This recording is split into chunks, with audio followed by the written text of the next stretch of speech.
আরেকটা যেটা গতকালকে আমরা জরুরিভাবে আপনারা অলরেডি সবাই বলেছেন, ডেভিল হান্ট করা হচ্ছে একটা অপারেশন, যেখানে যৌথভাবে সকলে একটা ফোকাসড ওয়েতে কিছু কাজ করবেন।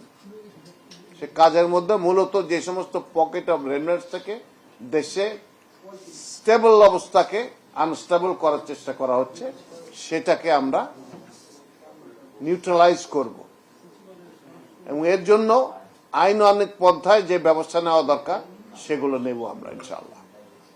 সেটার জন্য সকল বাহিনীকে প্রস্তুত করা হয়েছে, ব্রিফিং করা হয়েছে এবং তার কাজও চলমান রয়েছে। আমরা আজকেও করেছি এবং এটা চলতে থাকবে।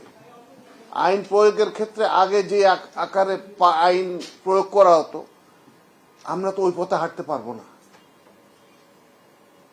আমাদেরকে আইনের স্পিরিট নিয়ে কাজটা করতে হবে। সেই জন্য আমরা চেষ্টা করেছি যে প্রচেষ্টাটা নেওয়া হয়েছে সেটা হচ্ছে যে আমরা আইন প্রয়োগের সাথে যারা জড়িত সকল বহল, যেমন পুলিশ রয়েছে এখানটায় ম্যাজিস্ট্রেট রয়েছে, ডিস্ট্রিক্ট ম্যাজিস্ট্রেট রয়েছে, চিফ জুডিশিয়াল ম্যাজিস্ট্রেট রয়েছে, এখানে একজন প্রসিকিউটর রয়েছেন, ইনারা সকলে জড়িত। তো ইনাদের সকলের সাথে আমরা বসবো, একত্রে সবাই বসবো যে কিভাবে আমরা সুষ্ঠুভাবে আইনটা প্রয়োগ করতে পারি দেশে, উইথ স্পেশাল রেফারেন্স টু মানবাধিকার এবং পরিবেশ। মানবাধিকার কেন? এই মানবাধিকারের কারণে আমাদের এই আন্দোলনটা হয়েছিল